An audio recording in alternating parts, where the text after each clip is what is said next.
All right, it is time for the burning platform, and we are going to find out exactly. Is this too loud or too soft for you? Too loud. Too loud. All right, there we go. Well, we've got Glennis Breytenbach joining us in just a moment. But just to remind you of what happened in Parliament, I'm going to play you a little bit of this to give you an idea of why Glennis was the talk of the town last week, and why everybody is suddenly anointing her as the hero of the moment. And I don't think she doesn't deserve it by any means, but I think she's quite sanguine about what public attention means as well.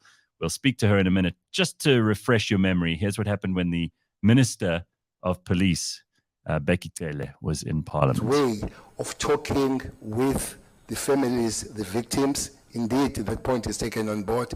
But broadly, it would be good to say this has happened and we've arrested those people of South Africa, as it has happened. Minister, I would like to say two things to you, because I probably only have a minute left. You don't. I don't. Yankee, give me a minute. You give me a minute. I will give you that minute so that you assist the committee going forward. Just say two things to you. One, please don't lecture me on what the police do and don't do. I know what they do, I know what they don't do. I did it for years. You can teach me nothing about police investigations, with respect. Secondly, and I'm glad you take the point, and I'm glad that you concede it, it's an absolute disgrace that the victims of this man were not warned, were not prepared, were not protected. It's an absolute disgrace, and you should hang your head in shame, all of you. It's no way to treat people. But the most important thing is, answer me this. If while you were so busy protecting the secrecy of your investigation and deciding not to warn the South African public, who incidentally expect all of us here to protect them, and we've all failed, all of us. If Bestard had murdered another woman, had raped another woman, what would you have said then? Well, I'm not a speculator. That has not happened. Yes, it did not happen. And secondly, I know you are a prosecutor, a vintage one for that matter. But don't tell me about investigating and the police. You only deal with that after they've investigated. Yes, prosecution, indeed, but investigation, absolutely no, not for you. Thank you. All right. Well, here she is, vintage prosecutor, and now the DA's Shadow Minister of Justice, Glynnis Breytenbach. Glennis, it's nice to have you on the show. Thank you. I know you've got a busy schedule, and I appreciate your time this morning. Kanthan and Phumi and I can't wait to get started, but you've been getting a lot of love on social media. I know it doesn't mean a huge amount to you, but South Africa is just so desperate for any kind of leadership / accountability at the moment. Are you surprised at all by the reaction to you just doing your job in Parliament? Hi, Gareth, and hi, everybody. Certainly, I was very surprised, taken aback. I have learned a long time ago not to attach too much value to what happens on social media, and as everybody knows, I don't participate in it myself. I think it's a bit of an indictment on where we are as a country, that people were so enthralled by this exchange in Parliament, because it is what Parliament does, and it is what should happen every single day in Parliament. It's what MPs are supposed to be doing, holding institutions to account. But I think South Africans are so used to people not being held accountable, there being no consequences for appalling behavior, for appalling failures day after day after day, that any kind of holding people to account has this effect, which just means that we're in a really bad place. Yeah, I think that's a good place to start, though, as much as it is a bad place. It's a great place to start the conversation. Parliament grilling the police ministry and the justice ministry seems appropriate to me. You also had a fair go at the G4S security group, but isn't it an indictment on the public sector and the bureaucracy that a private company had to be called in to manage a prison in the first place. And I mean, these guys clearly were out of their depth. They obviously couldn't answer any questions. They found themselves completely wanting during the questioning that I saw, where you were asking them pretty basic questions. But isn't the real disaster that there is a Department of Correctional Services and they're not doing what Department of Correctional Services should do? Well, you know, the public-private partnership with private prisons has a long history, and it came into being a long time before any of this committee was in Parliament. I was still happily putting people in jail at that time, which was around 2002, I think. And so, as I understand the history of this issue, and I don't have first-hand knowledge, is that we needed more prison space, and we needed particularly more maximum security prison space, and there was no budget within the Department of Correctional Services to accommodate that, and so this public-private partnership was entered into at that time so that you know, private enterprise would build the prisons, capacitate them, and run them for their own profit for 25 years. After which those prisons, fully maintained, well-resourced, and in good condition, would then revert back to correctional services. So it was seen as a win-win. Correctional services would get 2 private prisons that were state-of-the-art, because they, you know, as compared to other prisons in South Africa, they are well-built, well-maintained, well-resourced, well-capacitated. They revert back to DCS in 2026 and 2027 respectively, and the private enterprise get on the horse and head to the sunset. So it was seen as a win-win, but clearly, you know, it hasn't been a win-win, because no. DCS is paying upwards of 45 million a month for each of those private prisons. That's, in anybody's language, a hell of a lot of money. Sure. They're required to look after approximately 2,900 odd inmates. They can never be less, they can never be more. They have no overcrowding. So conditions in those prisons are optimal as prisons go. And for this, they get paid a lot of money, and they have one job. Their job is to keep maximum security prisoners in prison in a humane fashion and in good health. Something they failed completely and utterly to do, and for which they incidentally accept no accountability. It's the ridiculousness of it is quite bizarre. Guys, I'm just doing a quick calculation here based on what Glynnis has just said to us. And if you take that 45 million a month and divide it by 2,900 prisoners, so that's roughly 15,500 rand per prisoner per month that we're ending up paying. So I'm very curious, Glynnis, would you be able to give us a sense of how that compares with what is being paid at the other facilities that under correctional services? And yeah, you know, one of the other interesting things that came up for me was, you know, clearly we've had these escapes that have been identified at the private prisons. Do we have any stats that you're aware of in terms of what the number of escapes are like from our other prisons? Are they more porous, less porous? You know, but I'm not sure what the yardstick is of the private sector incompetence versus Public correctional. sector, yeah. Yes, exactly. Well, you know, it's not comparing apples with apples for starters. So public prisons run by DCS are not state-of-the-art by any stretch of the imagination. I don't know if any of you have ever visited a prison. If not, I invite you to accompany me to visit one. If they're quite dreadful. And prisons, let me say, are, in my own personal view, not meant to be a summer camp. So, you know, it's not supposed to be the most pleasant part of your life being in prison. But having said that, your punishment is being in prison. Your freedom has been taken away. Your right to make decisions about when and where you do things is removed from you. That's your punishment. The prison itself shouldn't be your punishment. So our prisons are hellholes. generally speaking, and most of them, in my view, are a blight on society and human rights abuses. They should be bulldozed. They can't be fixed. They should be bulldozed, rebuilt, and we should rethink our entire system of incarceration. It isn't working. It doesn't work, and it's a shocking, shocking disgrace. Having said that, people do escape, and for good reason.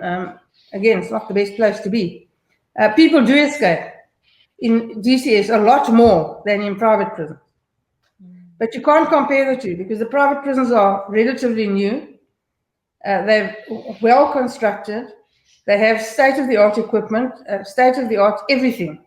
So technically, they're way ahead of DCS. They have the best surveillance equipment. They have the best perimeter fencing. They are much better resource with regards to a ratio of inmate and warders. So you can't compare the two. There are escapes from the private prisons, which is shocking. There shouldn't be. Given what they are, where they are, what they have, there should be no escapes from private prisons. The only way there can be escapes from private prisons is by way of corruption. Escapes from DCS, on the other hand, are often as a result of holes in the fence, I guess. Yeah, holes in the fence. Not working. The lock's not working. The water taking a nap, whatever. Probably also as a result of corruption, but not on the scale that you must see at private prisons, because it's so much more difficult to escape from a private prison. But there are escapes.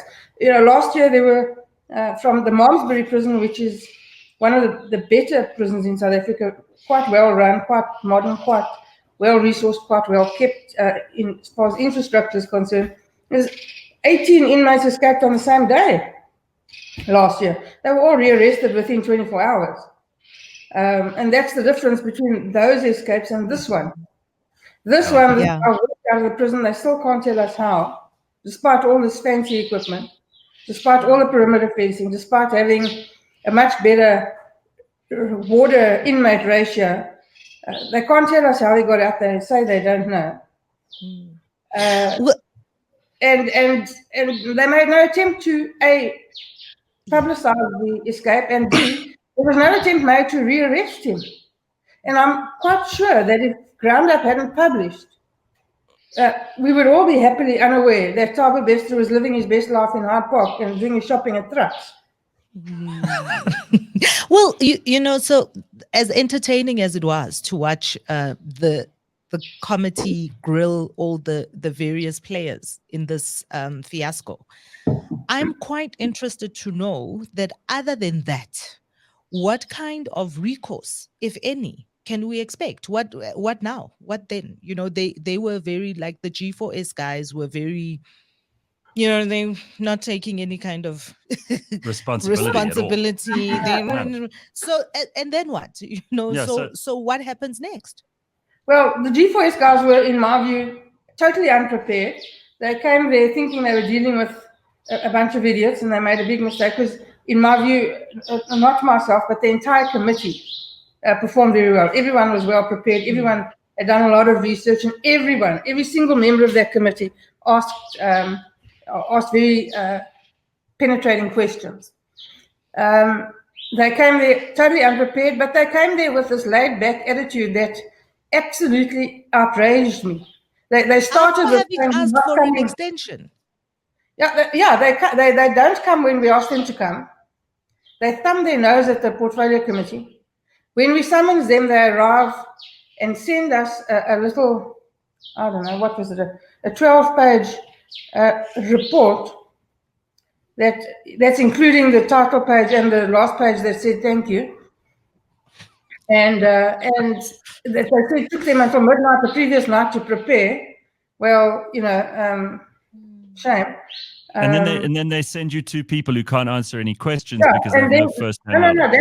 That was their subcontractor, Integratron. They sent a director and a legal advisor who were really like two little hairs in the headlights, completely out of their depth, had no answers to any of the questions, and it was very unfair of their company to send them there.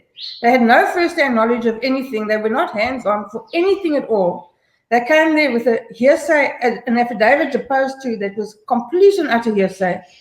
And they had no answers. It wasn't their fault. But, you know, to skewer people like that on a public platform is no feat. And it was, and eventually, I mean, we just stopped asking them questions because it was quite clear that it was going nowhere and that they were hung out to dry. Yeah. But Glynnis, you did uncover something interesting. And again, you said preparation. I was quite impressed to see that you knew who the holding company was, who the major shareholder in that holding company was, and how that major shareholder was also a big donor to the ANC. Now, you know, despite all that we hear about governance and how many hoops and rings people have to jump through to get any kind of state contracts, it appears that if you just know the right people, you can still get whatever you need out of government in terms of expenditure and what do they call it?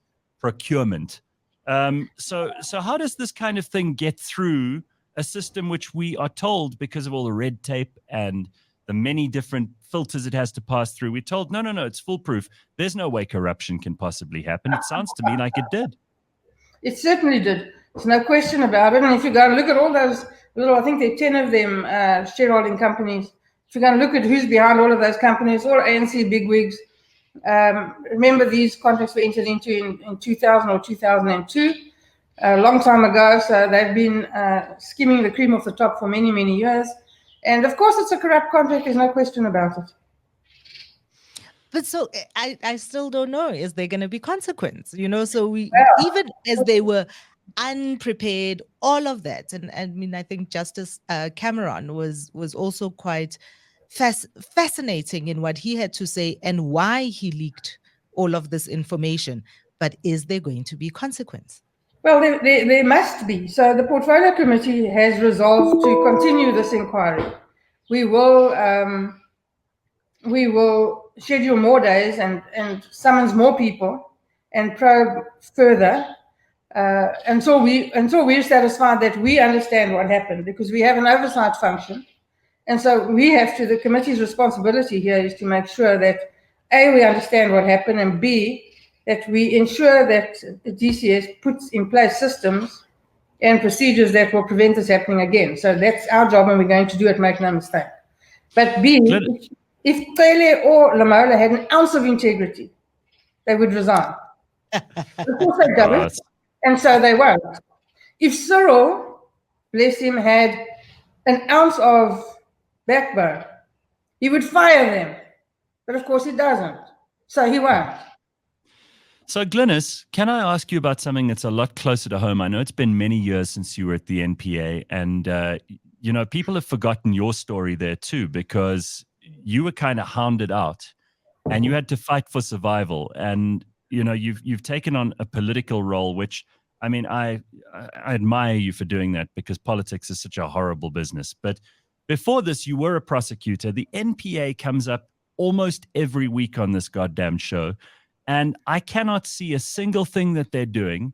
You were in the NPA. I just want to know from you, objectively as you possibly can put it, what are the NPA doing? Have we arrested anyone in South Africa in the last 5 years under Shamila Batoy?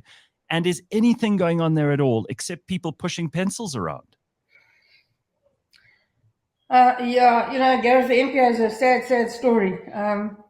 In fairness to Shamila Batoy, she inherited what in Afrikaans they call a bankrot boedel.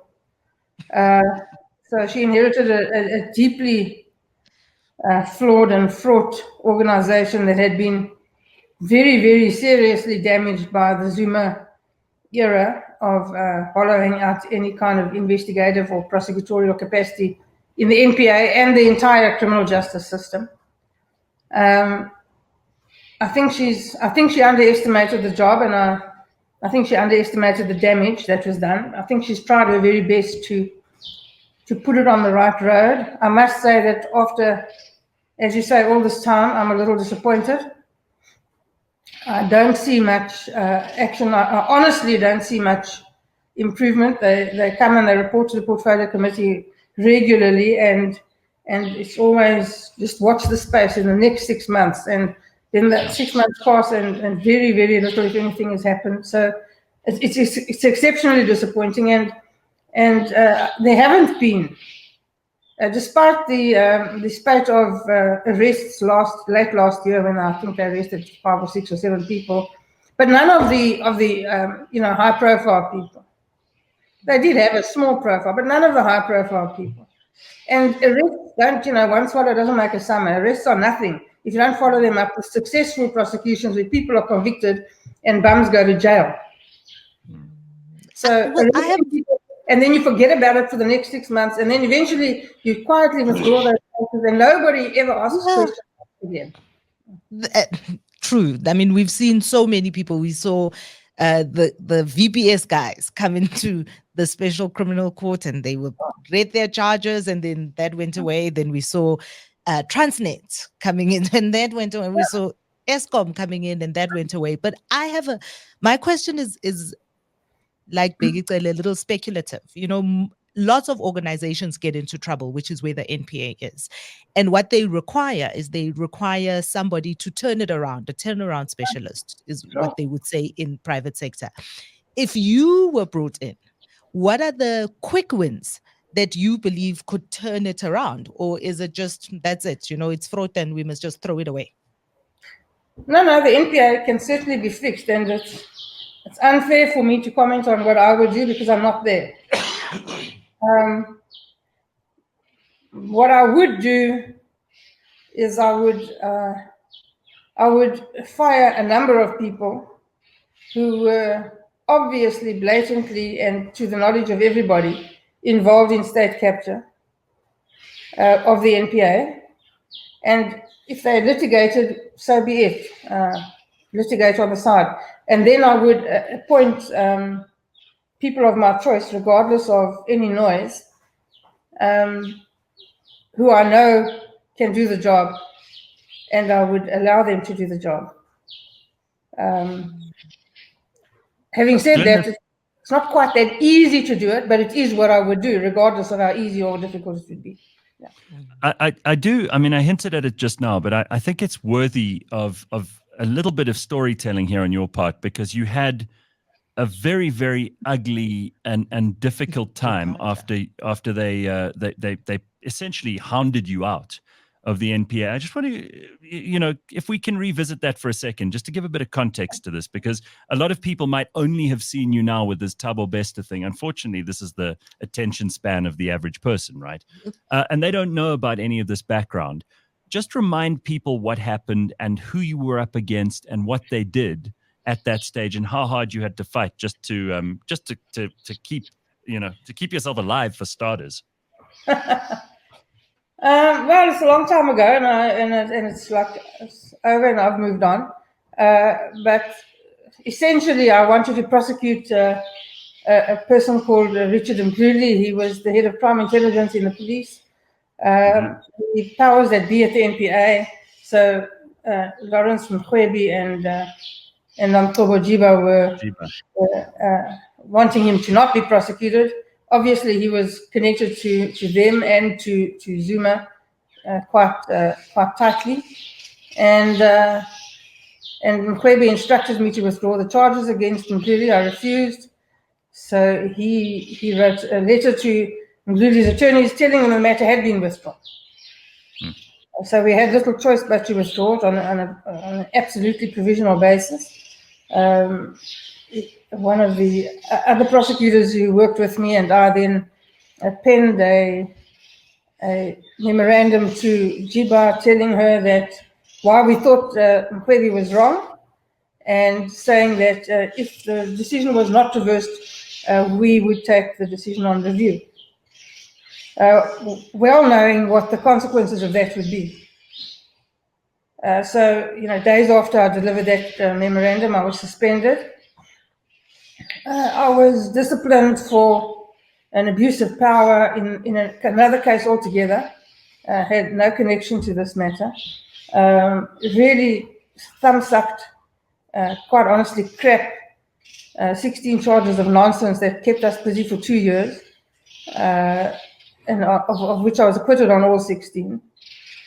I then went back to work. They gave me no work. I sat around for a year doing bugger all. And then Helen Zille phoned me up and said, how would you like to come to Parliament? So I said, well, it sounds a hell of a lot more interesting than what I'm doing now, so why not? So I went to Parliament. Then they had the gall. They couldn't win a disciplinary on a balance of probabilities. So then they had the gall to charge me criminally for exactly the same stuff, but precisely the same stuff. And then they prosecuted my attorney with me. And when in further particulars we asked why they're prosecuting the attorney, they said, because he's your attorney. That was their reply. Is that what they said in the particulars? My word. Yeah. In any event, 2 years later, and a lot of time wasted, we were both acquitted on all of those charges as well. So, Sure. yeah. What a waste of time and state resource. And all state that resource. money. What's happened to Richard Mdluli, by the way? He went to prison for the charges in relation to Opa Ramogibe. They eventually, after a massive cop-out on the part of the DPP in Johannesburg, they charged him with assault and I think kidnapping instead of murder. He was convicted of the assault and kidnapping and went to jail, I think, for 5 years. He's out now, as far as I'm aware. But the charges that I wanted to prefer against him for fraud, theft, and corruption are now being prosecuted. And he has appeared once or twice on that. I don't know how. The trial hasn't yet started. Yeah. A long walk to freedom, or in this case, prison. Yeah, So, one of the things that I'm constantly trying to focus my mind on is not so much how you catch perpetrators after they've actually committed the deed, but how do you put in place preventive measures that are going to prevent them getting to that stage in the first place. And if I look in terms of the criminal justice system, obviously before stuff gets onto Shamila Batoi's desk, there's the entire incompetence of the police investigative process that has to be taken care of. And you end up with situations like documents being lost, misplaced, inability to track it. But today we actually have access to technology that does allow us to do tracking of this. And, at the most simple level, if one is able to simply take a photograph of a charge sheet and upload it into a blockchain protected environment, which means that it's never going to be deleted, and which means that dockets are never going to be lost. And all of this can be done at very little cost. Surely there's an opportunity here for Parliament to be coming up with a framework that says we can put in place such a system, which means that the ability of people to crook the system then goes away. I don't understand why conversations don't go in that direction instead of, just simply the question of capacity. Yeah, well, again, that is a question of capacity, unfortunately. The integrated criminal justice system is a conversation that we've been having since I got to Parliament and for 10 years before then. It's been a system in the making for the last 20 or so years. Millions, if not billions, have been spent on it. And there's absolutely nothing, zero, to show for it. Nothing. It is the constant bitch and gripe of our committee about why this thing is making no progress. And there are long, convoluted reports produced about where it is, but in fact it's nowhere. And this is exactly what you're talking about. An integrated criminal justice system that's based on an electronic format that will allow not only the police to feed in documents to the NPA, but to gather information and intelligence from customs officials, from the Financial Intelligence Center, from the information that is allowable and available from the revenue services, information from the Reserve Bank, all of that information into one system so that you have the optimal view of everybody that you're looking at. It's a system that functions very well in other places in the world. And we just, they can't get it going. And one of the reasons is, forgive me, and I don't mean this badly, because really there are many prosecutors who go to work every day and do their very best and do it well. And there are many, many, many policemen who go to work every day under terrible circumstances and place themselves in great danger. and do their best every single day, and we should be very, very grateful to all of them. But the fact of the matter is, if you go into a police station and just stand there and look around for 5 minutes, can you tell me that there's somebody there who's going to upload this stuff into a system like the blockchain system? I think it's very possible to actually create that environment. I mean, all of us know how to upload videos onto TikTok as a very basic example. And just a simple interface that allows you to take a picture of a chart sheet, to me sounds kind of like a no-brainer. And, perhaps the thing at this point is, given that Parliament is not in a position to actually do this, surely we can end up with a scenario where we can get enough of the tech companies that we have sitting down in Stellenbosch to actually get together and build the freaking thing and give it to government and say, here it is, and start using it. And then we take them to court and force them to use it. Yeah, I think moves have been made along those lines. Once again, it's the old corruption song. Everything, computers get stolen, get sold towards the end of the month. It's really difficult to steal servers in the cloud. Trust me. It's not that difficult to screw it up, and if there's a political will to screw it up, it will be done. It's like somebody walking past the belt that feeds coal to the power stations and sticking a screwdriver in the wheel. So the capacity that you're actually talking about is lack of will. That's what we're missing. We're missing. Make it happen. An absolute. If they wanted it to happen, if it was important, even if it was only a small pilot project, it could have been done by now. Millions. I'm telling you, I don't recall the amount now, but you would be staggered. Millions have been spent on it every year, and there is no progress whatsoever.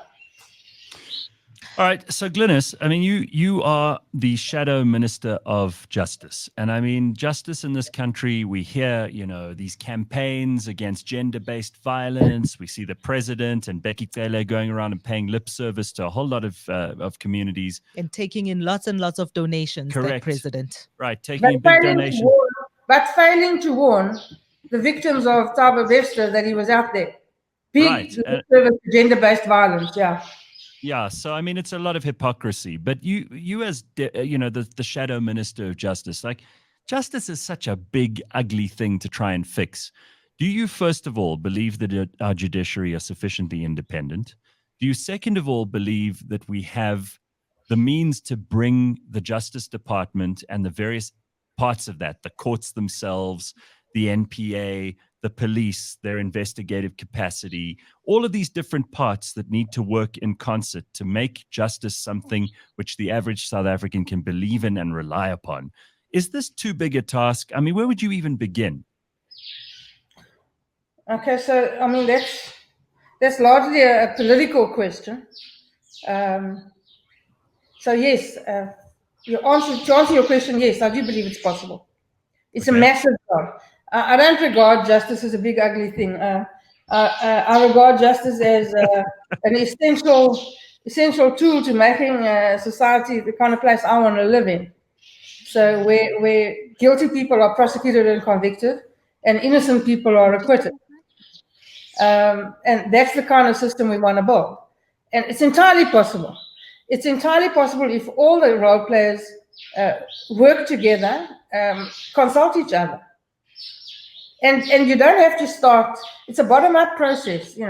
It's not a top-down process. It's a bottom-up process. You have to provide proper leadership. If there's no integrity in the leadership, there's no belief in the leadership, there's no discipline, and it starts there. But if your minister of police thinks it's okay to blow 1.4 million bucks to go in a private jet to pick up two lowlives, then honestly, how do you expect any discipline from the constables and the sergeants and the warrant officers in the police? Why would they have respect for him? Why would they consider their job worthwhile? So, you need to instill a culture of accountability, and a culture of discipline, and enforce it in the police, in the prosecuting authority, in correctional services. And then the system will work. It can work. And it's absolutely doable, and in a much shorter space of time than you think. So I'm talking of accountability. Let me tell you, our judiciary is independent, and our judiciary has hauled our backsides out of the fire so many times. It's just not true. Well, one of the things that I'm asking, and you remind me of this when you talk about the 1.4 million private jet, are we going to see a commission around why we couldn't get the Guptas back here to stand trial? Because that has been a fiasco of note as well. Are you, in your committee, going to try and hold these guys accountable so we can at least hear what went wrong? So I've written to the chairperson of my committee to ask that we have a sitting where the NPA and the minister come and brief us about this extradition debacle. I have not yet had a reply, but in his defense, he's been as busy as I am, so I'm sure we'll hear from him quite soon.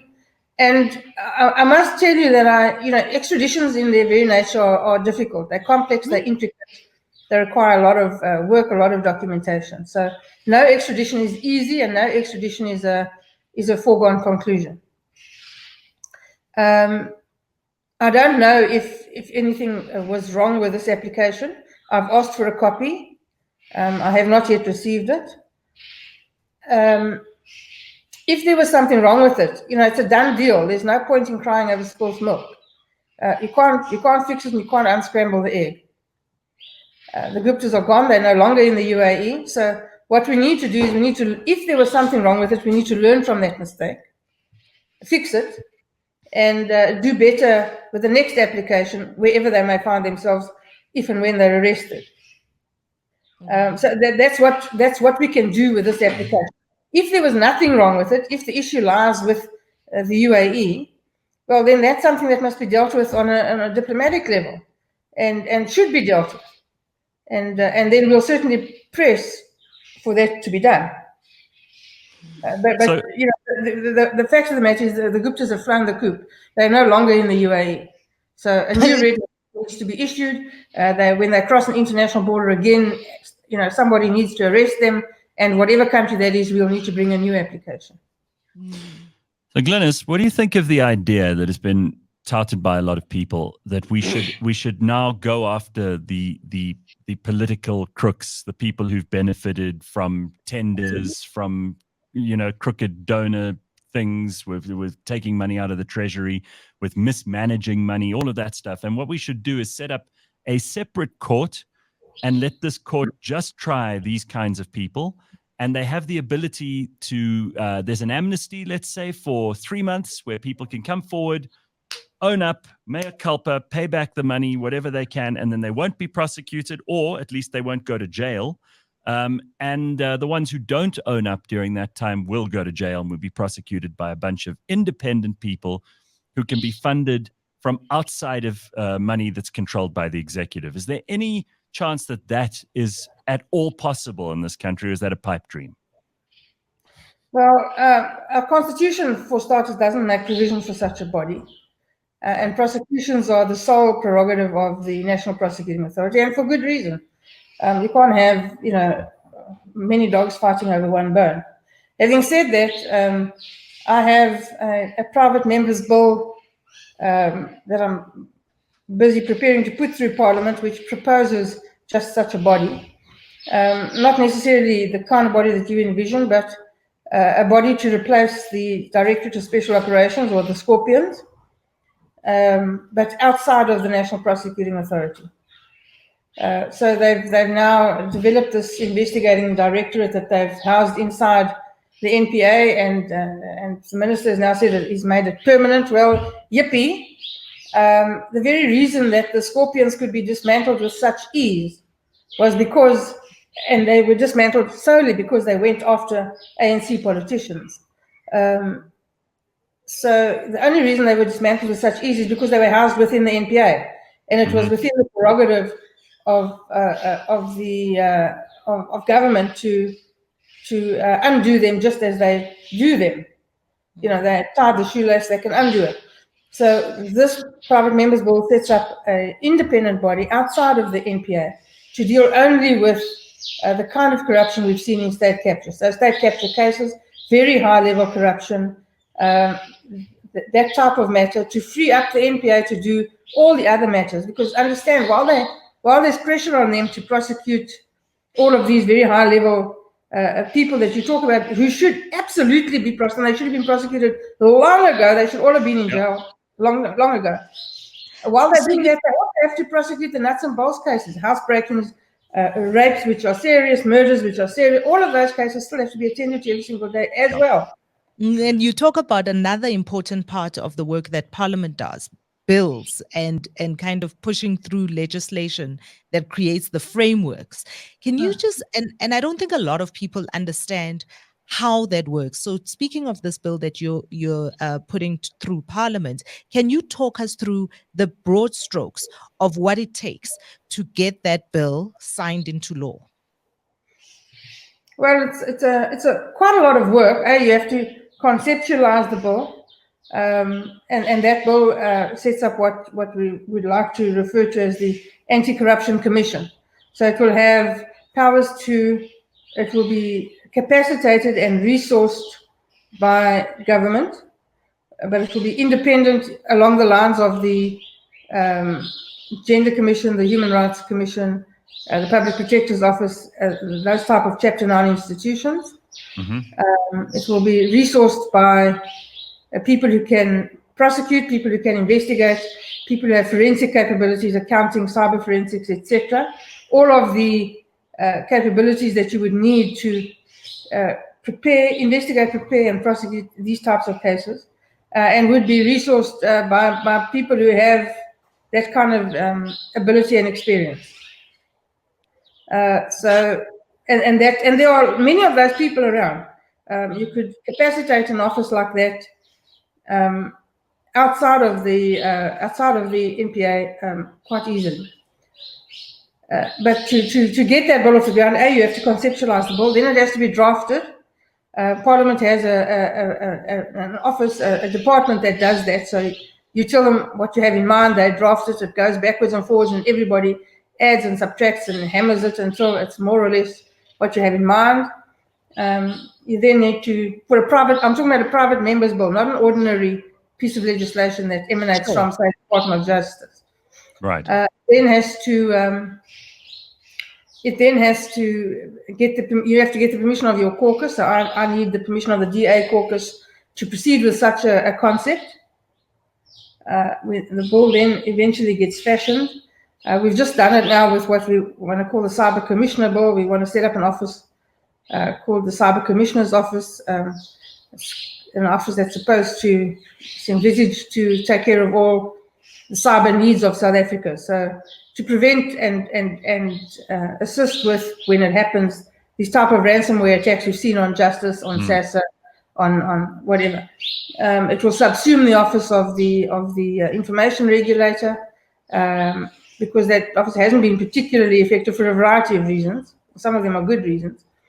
And so the passage of such a bill is then, once your caucus has approved it, the drafting gets done, you hammer it into shape, you then advertise it in the Government Gazette. The Cyber Commissioner's Bill has already been advertised. You get public comment on it. You then take that public comment and work all the good points into the bill. So you improve the bill with the public comments, and you fix it yet again. Then it will go out. It will be advertised once more, and then it must be submitted to Parliament. So then it goes through whatever committee, that would be our committee, the Justice Committee, goes through the committee. It gets dealt with there, gets hammered a little bit more, and then eventually it will be presented in the National Assembly, either for approval or not. And if they approve it, then it goes to the President to be signed into law. And if they don't approve it, it goes into the dustbin. 2 years later. Yeah. But it's the Cyber Commission Bill hasn't even, it's taken about a year. Yeah. Glynnis, are you ever worried because of the kinds of people who you go after in these commissions of inquiry and these parliamentary committees? Are you ever worried about cases that you did years ago at the NPA? I mean, do you need special personal protection? Are you the kind of person who's acutely and I think rightly concerned about your own safety and security? Not in the least. Coincidentally, I own the two most beautiful dogs in the world. Yes. And that includes Alice, I'm sorry to say. My dog, all right. Okay. You own her as well? And they're each capable of eating more than their body weight in people who bother me. So I have absolutely no fear, no. I fear only three things: sharks, locusts, and my orthodontist. Wow. Oh, there's a takeaway quote. Sharks, orthodontist, and locusts. Yeah. So now we have to see you smile so we can see the teeth. He's not done Gareth, yet. I've It's got one- making me very, very afraid. Gareth, I've got one last thing to toss in Go on. Glynis's direction. Glynis, what do you think of outsourcing our prisons to Rwanda?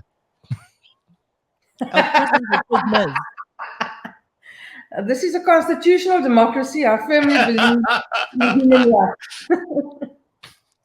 Glynis, thanks for your time today. It's great to see you and catch up with you again. And I know you're not particularly bothered by the fact that you were the flavor of the week last week, and you probably won't be next week.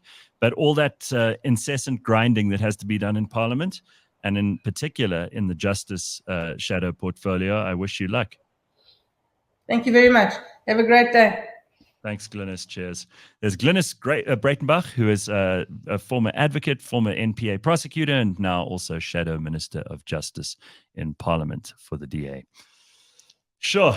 All right. Well, I mean, Kanthan is bristling to just bring up a little bit about Russia. I know you are. No, I know actually, you want to talk Sudan. about in Sudan, actually. yes. Sudan. Well, Sudan ties into the whole Russian question, and we only got 8 minutes. So go on. Well, let's try and talk about Sudan in a couple of minutes. So, Sudan has once again been in a state of war, civil war, over the past couple of days, pretty much Disaster, yeah. since the weekend.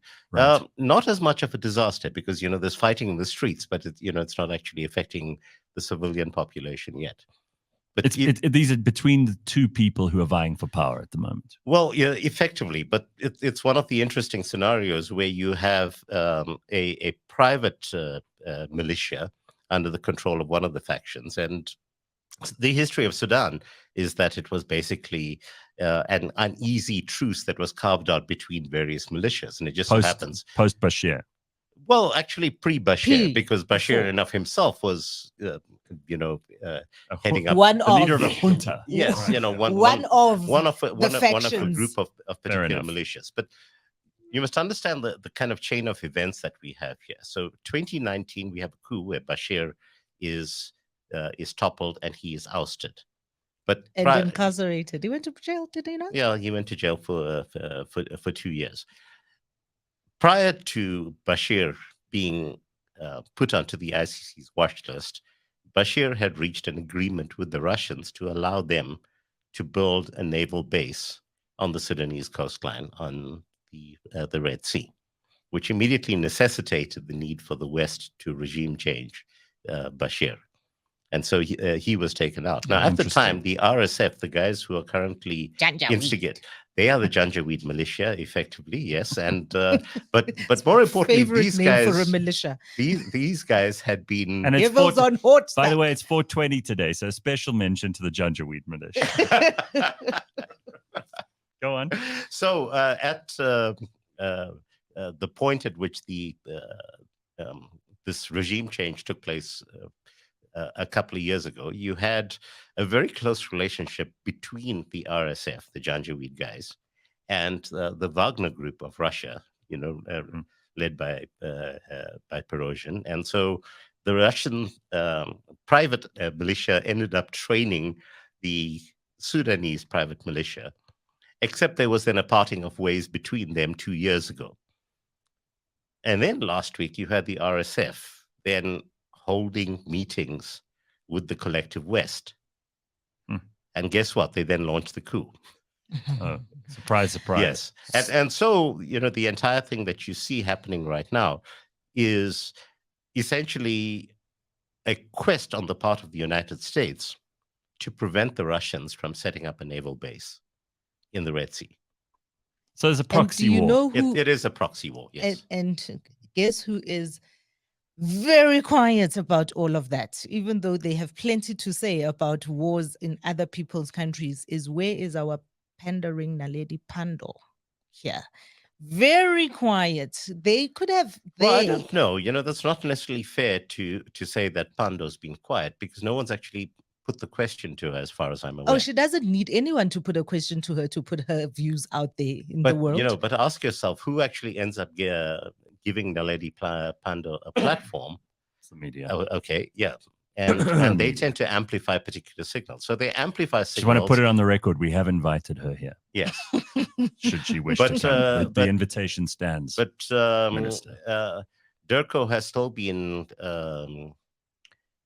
talking about South Africans who are currently in Sudan, because there's a strong contingent of South Africans who are in Sudan. So there are two things that we can't let go before we finish the show, otherwise people are going to think we're avoiding them. First of all, Fox News had to make the biggest payout by a media organization in history for this issue they've got against the Dominion voting I system. actually had a Jacob Zuma moment when I saw that number. 798 million. It was an interesting figure. So let's be clear about this. What Fox News did not want to do was put Rupert Murdoch and all of their hosts on the stand, yes. Because it seems to even the untrained eye that they knew that this whole thing by Trump about a what did he call it? A stolen election was nonsense. And we can see from their private messages and so on. No, which have been I wouldn't admitted draw. as You evidence. see, I wouldn't draw that correlation. You see, what they do not want is for people to be aware that even though Fox News people had a particular sense of what was in fact going down, they were willing to push an alternative narrative, which is not very different to the scenario that we had at Twitter, where you had people who were fully aware of the fact that A, Trump had not violated Twitter's rules of engagement, B, that there was no evidence to directly link him to January 6th, but they still used the opportunity to ban him from Twitter in any case. And really what this is doing, the paying of the 798 million, is to prevent a scenario where people just get hauled before the courts and have to testify. It's a lot of money, huh? Yeah. I mean, Fox must have really... a lot of money to protect people from telling the truth. That's a lot of... It's a lot of money from our perspective, but, from the point of view of... I think they've got 4 billion in liquid capital, and to throw away 700 and something million, you have to be pretty guilty. And now they are facing so good but now what this also does is it opens them up to other individuals who have similar claims. Correct. And it's already in the news. and it opens up other media organizations to the same thing. It's created a precedent. Okay. Well, but the other things that we're not talking about, okay, we're not talking about the fact that we've now had the Guantanamo documents that show that a couple of the hijackers of 9/11 were CIA assets. Right. Okay. Nobody's talking about that. No one's talking about the 400 million that was revealed that has been siphoned off by Zelensky and anything to say about either of those and his colleagues? No, I think it's just important that people are aware and they go. People have got to know. They need to go looking for the information, to recognize that these guys are fundamentally, enriching themselves at the expense of sending people to die at the front lines of the battlefield. No one's talking about the fact that the Saudis have effectively cut ties with the US, and that they've built relationships now with China and with Russia. And for the first time, you've had Russian warships docking at Saudi Arabian ports. There's a lot going on. There's a range of stuff. Right? Listen, the Americans need their own word for guningi. Here in South Africa, we can give them some lessons on how to deal in a 24-hour news cycle with all of the crap that's flying thick and fast. I mean, every single one of these things is really shifting at breakneck speed. Hearing all of this news with only a minute to go, I want to know if I can book a place on that rocket of Elon's so I can get the hell off this planet, because it seems to Where's me... the rocket going? I don't Gareth, mind. Why I'll would you get want on to, it. Why would you want to be in any other country? We have perfect lives out here. You, Phumi and me, what are we short for? When last you fill up your car, perfect lives. It's expensive as hell out there. Are you joking? It is expensive as hell, but at the same time, I am able to fill up my car. All right. And so are you, Phumi. All right. Okay, well... we shouldn't grumble so much. Happy guys. This is the greatest country in the world. I don't agree. I did disagree normally. I think it's just there are a lot of reasons why we should keep our eyes open, which is why you bring up these stories right at the end of the show. You can have bit of sex. homework. You can have sex in the daytime on a domestic flight. On and a flight to Durban. How's Exactly. that? Okay. Jeez, we didn't even touch on that. Wow. My Lucy, country, the sweet land of alive with liberty. possibilities. Alive, thank you. Alive Thank with you. possibility. Yeah. What a great where line. else in the world can you do this? How big is A that good seat? story to tell. A good story to tell. Thank you. That's what I was just like, how big is this plane seat that these people were in? But anyway. All right. Happy 420, everybody. And good luck with the launch today of this rocket. Let's see if it can get human intelligence to other planets, because God knows we haven't got any left here. Cheers, everyone.